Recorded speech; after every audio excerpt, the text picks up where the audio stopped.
And we are back. You are chatting with John P. Today, we are going to be talking about 5 good or great watch brands that immediately lose value in terms of resale. But I'm also going to tell you about why I don't think that should totally matter to you as a watch collector, and it doesn't always matter to me. But first, I'd like to thank you for coming back for another episode. I really do appreciate it. Do not forget to do the thumbs up, like, and subscribe. It helps me, and leave in the comments below things you'd like to see in the future. This topic is actually stemming from a conversation I had with a viewer like you. On my wrist, I have an RGM. If you're not familiar, basically, Roland Murphy is a guy out in Pennsylvania, and he's been doing this for over a decade now. I don't totally remember off the top of my head, but they do a pretty good job. They have some pretty unique designs. The case construction is on point. They make a lot of their own things there. They make their cases. They have machining. They have tooling. You can watch endless amounts of videos about them. They've been featured in so many magazines, and we actually have this at delraywatch.com. And whenever we get these things, they're usually pretty quick to go because pre-owned, they just don't pop up a lot, and they do deliver a lot of value, and I would not put them on the list we're going to talk about today. So, I had a conversation with someone that called in, and basically they had purchased the Tag Heuer on vacation. I think they were on a cruise. One of the ports they stopped off, they saw a little bit of a discount. They thought it was a great price. The conversion rates, the no tax. For them, it was a no-brainer. It was an aqua racer, right? They bought a Tag Heuer aqua racer. A good watch, an everyday wear, generally considered entry level, but a good watch, right? Tag Heuers are given as gifts. They're bought to be used by professionals sometimes. They're good watches, right? We can generally agree on that. But it was an unfortunate conversation because when we had to talk to him about what the resale value would be, Tag Heuer currently just doesn't have a high resale value. Now, that's for a couple of reasons, but we'll talk about the other brands first and wrap up with that one. But I just want to bring this conversation up because he said, hey, people should really be talking about this. So I said, yeah, we probably should. Let's make a video. So the first brand that if you bought retail, you would immediately lose a lot of resale value is GirardPerregaux. Now, GirardPerregaux is one of my favorite brands. I'll tell you, they make a great watch. The case construction is up there with some of the best. They have in-house movements in a lot of their watches, and they're one of the oldest watch manufacturers in existence. Unfortunately, the brand suffers from a couple of issues that they've had for a very long time, most notably their marketing. They don't do a great job at marketing. If you look at their Instagram profile, it's way worse than any of the other brands, especially the brands with big money. They just don't do a really great job at tying themselves to where the market is going. They've had some interesting pieces over the years, but the only thing that's really stayed true and constant is the quality. They've really developed out their product line to have that quality from the get-go, but they haven't done a great job at marketing their designs or making their designs match what's currently going on in the market. But what that means for us is that as watch collectors, we can buy their watches, either current generation or 1 or 2 generations old, at a fraction of the price of what their suggested retail is. And when you consider that, I really do believe that something like their current generation GirardPerregaux Laureato, which I personally owned, is up there with a Vacheron Overseas or a Patek 5711 in some regards, or even an AP Royal Oak in many talking points and specifications. If you can get something very close for a fraction of the price that has almost as much history, how can you go wrong? And when we're talking about pre-owned, it's just such a great value. Their retail prices are much less than those other watches that I mentioned, but when you consider you can buy a pre-owned at a third of that, it's a no-brainer, and that's why I have always loved GirardPerregaux, is it's such a strong value prop. Picture here is of a GirardPerregaux Seahawk, which is another one of my favorite product lines, that probably their longest running product line, where that they've made some pretty cool changes over the years. We actually have had a few of these at Delray Watch, and they're very popular with collectors and for the right reasons. So the next one was, at one point in time, one of the watches I was wearing. It's a Nardin. Now, I had the Maxi Marine Diver. I really liked it, but over time, it just became a little bit too bulky on my smaller wrists. I'll say that Nardin has some very high-end watches in existence. They do have some repeaters, some perpetual calendars. They have some watches that are very attractive. They've got the skeleton lines, which is called the Freak. They've got the new one. They've got the older one, which is a little more high-end. And so Ulysse Nardin is actually attempting to reach a younger, more watch collector demographic currently, though I'll say that they're kind of falling behind and struggling in the US market. There's parts of the world where they're still very strong, right? Eastern Europe, parts of Ukraine, Russia, that whole area, they're pretty strong still. They have a lot of brand recognition and notability.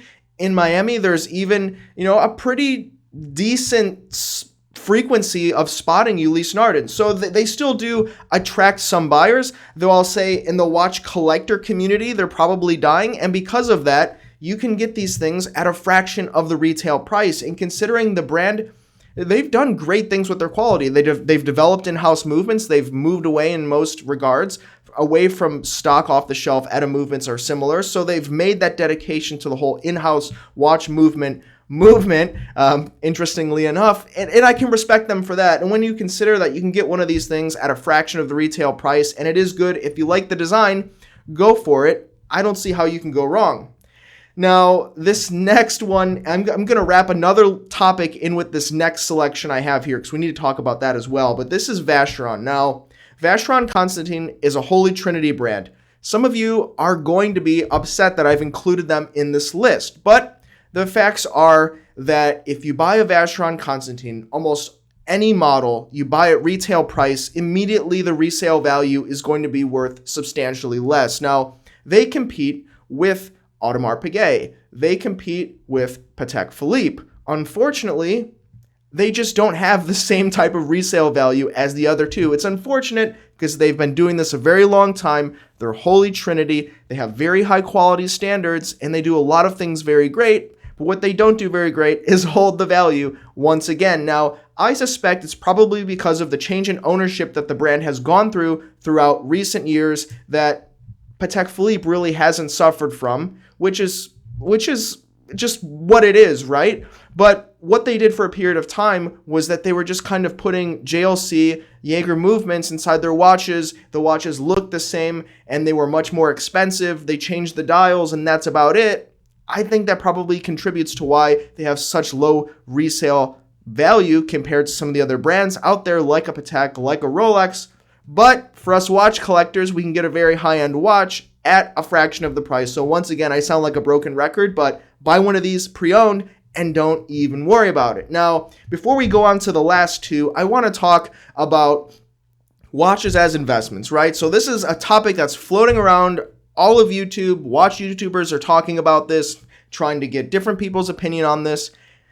Watches as investments is a new concept. It's emerging, you might even say. Things like auction houses are pushing up vintage watches and getting all-time premiums on watches that have this sense of being extremely rare. And even modern watches like Submariner's Daytonas 5711s, some AP Royal Oaks, they're also commanding premiums outside of those watches that are difficult for normal watch collectors that want to have fun to obtain or even get into at the retail prices sometimes. Most watches do lose resale value. And if you're talking about watches as a hobby, as an enjoyment item, and not necessarily about making money on it, why not just be okay with having a lower resale value and enjoying something, getting into it pre-owned, and having a lot of fun with it? I can tell you, as a watch dealer, if it only becomes about the money, you only care about how much, extra profit you can get on that watch if you were to sell it one day, it just becomes more about the numbers and less about enjoying the watch for what it is, which is something nice, unique, and almost a piece of art. So I can say, if you look at just the numbers, in my experience, it becomes less fun. And before, we were trading watches, I would say, numbers were not even an issue. And I love these things so much just for what they are. And so that's something we try to reinstill at Del Rey Watch here. So when you go to our website, you see a lot of these things because we like them and we know that because of what they are, you can like them as well, and for justifiable reasons. And it's not only about will this watch double in price in 3 years? So something I had to throw in there because it comes up all the time. Moving on to a watch brand that is much newer to the scene, but is doing great things in terms of what they're doing with their production, quality, and design is H. Moser. Now, if you're not familiar with H. Moser, they basically make all of their watch in-house, most of them at this point, and they also sell parts to other high-end manufacturers. So H. Moser, they usually make dress watches. They recently released kind of a dive watch take on one of their other watches. They were all precious metal for the most part. Now they have a stainless steel Pioneer. A lot of their dress watches now are a little bit larger, but I think they still do have some 38s in their lineup. So guys like me with the smaller wrist can have a little bit of fun with them as well. But the great thing about them, or the bad thing about them if you bought them retail, is that they can be found unworn on the internet for half of the price as their suggested retail. Now, I think that's probably a function of the way that the brand didn't quite have the demand that needed to be met with their production levels. So they dumped some pieces. Some of the authorized dealers in Asia couldn't sell them because the market was very unfamiliar with the brand and didn't care about the quality. It was, maybe more of a just brand popularity focused market. So they were dumped and now they exist out there. But I do notice that every day there are less and less of these gray market or unworn half-price H. Moser. So what this means for you as a collector is if you look into H. Moser and you like them, you like what they believe in, you think the quality is there, and I can tell you the quality certainly is there. Federico, my business partner here, actually owns one, and I play with it all the time, and I'm pretty surprised at what you can pick these things up for today, but I'll tell you, I don't think you'll be able to in the future because the demand is going up because they do such a great job. So check out H. Moser. Great value today if you buy them unworn, gray market, or pre-owned, but maybe not buy it new as of yet because it made this list, right? And lastly, I have on the list here is Tag Heuer. Now, of course, this is the watch brand that kind of sparked or inspired this story. And of course, it's not the highest of all qualities of watch brands in existence, though I think that in recent times they do a very great job. Now, Tag Heuer, once again, wrapping back into the original story, these watches are produced in high volumes and they can be found at a lot of retailers, cruise ship areas, countries where you can go. There's no sales tax. You can pick these things up. And Tag Heuer is a brand that is recognizable, has a very long history, and they have a lot of cool, modern, sporty designs that attract many people, including young people, but that also makes them great impulse buys because you see one, a consumer says, hey, wow, look at this. This looks very nice. The salesperson says, oh, it's Swiss and, it has this many hours of testing and this amount of time in warranty. It's so great and no sales tax and we'll give you 10% discount because we're running a cruise special or whatever they say. I have no idea, honestly. But people buy them and they become impulse buys. So if you didn't really know that you wanted one and you bought one and you're not a watch collector, you're, and what I like to call is a casual watch wearer, you call someone or you want to get rid of it because it was an impulse buy and then you paid $2,000 for it and, someone's going to give you much less, or even you put them on eBay and get much less. It's unfortunate. But once again, guys, my stance on this is if you like the watch, hunt around a bit, get it pre-owned, and it becomes a great value. So sure, for the guy that paid retail price on most of the Tag Heuers, including the tourbillons, yeah, it's unfortunate. If you wanted to get out of it, yeah, you probably will lose a lot of money. But once again, I don't think that watches should be investments. This is about having fun. And there's always a smarter way to buy something if you're looking for the best price. And you can get a lot of great prices on Tag Heuer watches in the market across the board, including their tourbillon line. So something to check out. So guys, I wanted to make this list. I thought that this would be kind of an interesting topic and also wrap it in and relate it to some of the other topics that come up a lot. And if you leave in the comments below anything that you want me to cover in the future, I really will, and it is pretty fun engaging with you in that way. Don't forget to check out delraywatch.com, and you can find me on Instagram, TheRealJohnP, where I try to respond to as many questions as possible, so bear with me on that one. Anyway, guys, it's Monday, have to get back to work. A lot going on here at Delray Watch. Just got a new office here. We're working on the studio. This whole thing's going to be changing colors very soon. We're doing a lot to really try to deliver value for you guys out there on the internet. You have been chatting with John P. Ciao.